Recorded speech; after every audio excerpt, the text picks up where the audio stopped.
I had this dream on January 9th, 2016, and I'll tell you the dream and then I'll tell you my interpretation. I was at a conference with another woman and I knew I was dreaming. The woman said to me, "It's stupid to memorize things." I replied, "Last year I memorized Psalm 23. I debated about telling her that I was working on memorizing Psalm 91, and I just let that go. Then I looked up at the ceiling, which was the sky in the daytime, and I saw a planet very much like Earth with blue oceans and land masses. I looked over at the audience at the conference. Some were sitting, some were standing because no one was speaking at the time. I said, "Does anybody see that?" Meaning the planet above us. A woman responded, "Nothing is there." I looked up again, and it was the night sky with clouds this time, only stars were peeking out here and there where there were openings in the clouds. The woman's response frustrated me because the Bible tells us even the stars point to future events. As I said, I knew I was dreaming. This dream started to become very prophetic, and I wanted to write it down. I got up to look for a journal and went into another area. Above me was a small stage, and I knew that on the stage was God, Jesus, and his bride.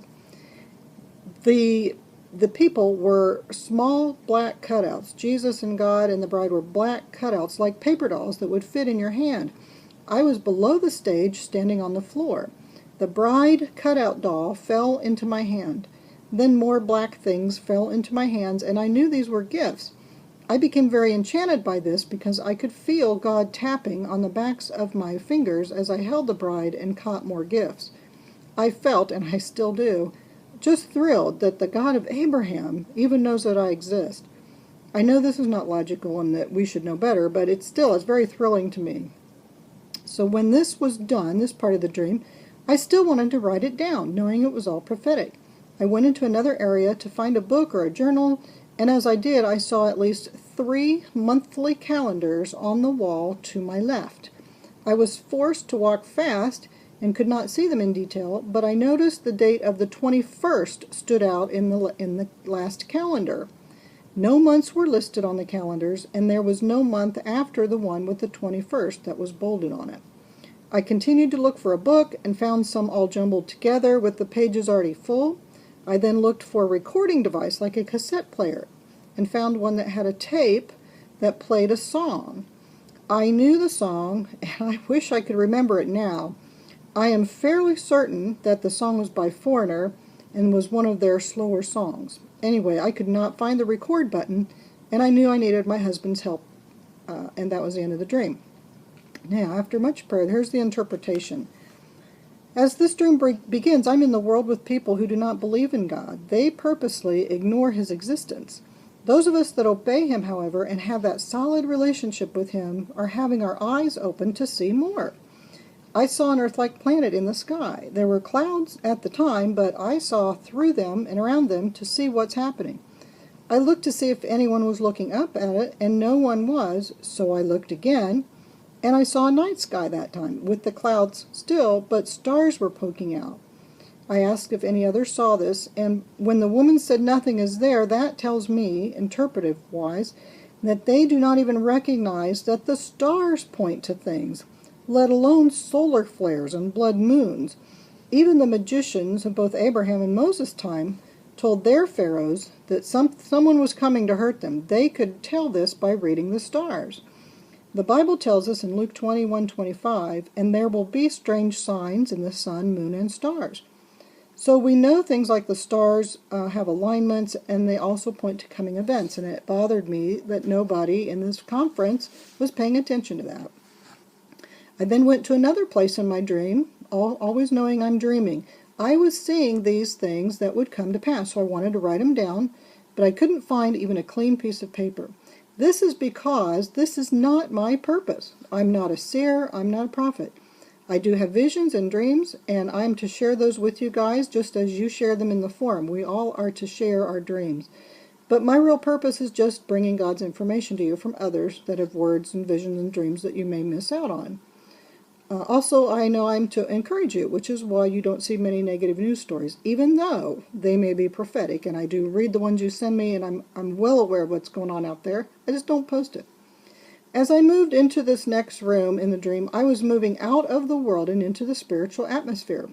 I saw a stage like a prop above me and knew there were black cutout dolls that represented the bride, Jesus, and God. Now, the reason they were black is because we cannot see the face of God while we're in this body. And most of us have never seen the face of Jesus, although I do believe some people have in their visions and dreams. Even the bride is not known because many who are the bride, one, don't know it yet, and two, don't believe they are the bride. So the bride is full, however, of the Holy Spirit. So she fell into my hands because we are the bride and we agreed to come to earth and fulfill our purpose. Jeremiah 1 speaks of this, as does Romans 8. And the very first verse of Enoch 1 is specifically for us as well. So we are here on earth, which is the bride in my hands, as I am part of this group. I knew that more black cutout things were falling, and I believe these were gifts that have come to us and will be coming to us. We don't know what they always are, and that's why they were black. We can't see these gifts. I knew I was being touched by God because of the back of my fingers were being lightly touched, and I knew it was Him, and I was amazed by it. God was touching me.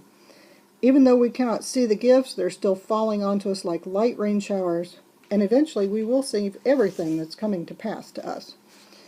Now, that's a nice segue into the next area, because I walked into this one, which again was in order to write things down or to record them. I saw at least 3 calendars on my way. I was walking quickly and only saw the last one very well, and the date of the 21st stood out to me. It was bolded. And it did not, also another piece of information was it was not on the weekend. It was somewhere in the middle of the week. I did not see any month words on these calendars. I don't know if they were from God's calendar or our Gregorian calendar. But here is just something I'm throwing out there. Okay, I'm just throwing this out there. I saw at least 3 calendars, and in 3 months it will be April. Well, April 21st is the 13th of Nisan, which is the day before Passover. Now, my own interpretation of Lisa's word from God that we are, quote, gone before the next set of 7, is that we are gone before the next set of feast days. And April 22nd, the day after the 21st, starts that's Passover. And I'll put a link so you can read that vision of Lisa's, which she had on May 6, 2015. If this sounds like I'm setting a rapture date, then you haven't read much about me, because I believe that a remnant of the bride is transformed first and then goes out and helps in the harvest weeks before the rapture happens. I believe God was telling Lisa that this small group, which includes her, is transformed before Passover. I may be wrong, so I'm not focused on that, but there is enough logic in there for me to think that that might be the case. So that could mean that we're transformed by April 22nd, which is Passover. And by the way, April 21st is a Thursday. It's not on a weekend day. Lastly, in my dream, I had continued looking for a book or a journal to write things down in, or at least my old cassette recorder, so I could speak into it what I could see prophetically in the dream. As I mentioned, that's not my purpose, even though I might want to do those things for you guys and want to see prophetically. That's just not what I'm supposed to do here. We all want to know as much as possible. That's why we read so many websites and listen and watch YouTube people. We are children of God, the bride of Christ, and we are not of this world. We are of the heavenly realm and want to know what's going on. It is our human curiosity. Now that we have been taught this much about the bride, we want to know more. But we have also been told that only God knows and controls everything, and we are to just be while He does all the work. Patience is tough, but my guess is that you're like me and thought we would be gone by now. Okay? So we're not. We accept that and rest in that and let it go. It sounds easy, but truly when these thoughts bother us, we give them over to Jesus and tell Him, or I should say, ask Him to help us get through it. He's ready to take on our burdens, whatever they are. To complete my dream, that's exactly what happened. I couldn't find the record button on the cassette player, yet it started playing a song anyway. I cannot 100% say that the song was this, but it was for sure a slow song by Foreigner, and I believe, after hearing it again, I believe it was Waiting on a Girl Like You. And I'll put that link. You can read that. The lyrics there are really, really cool. In my dream, I knew I needed help finding the record button, and that I needed my husband's help. In these types of dreams, our husband usually points to Jesus, our bridegroom.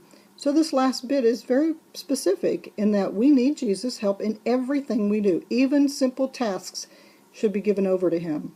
I ask his help in cooking and even opening jars, and I believe he allows angels to help me when I ask him for these things. Well, that's my dream and interpretation, and I have prayed on that, and that's what it seems to be. That's what I feel I should say. These scenes from my dreams seem a bit disjointed to me, as if they don't go together, and I wasn't sure about even posting this, but I think they do. First, we are being in the world, then we understand the role we play as the bride, and then comes the timing of our transformation, maybe? I don't know. But finally, asking Jesus' help in all things and knowing that he will come for us soon, that's what we need to do and remember, maybe before the next set of 7 feasts.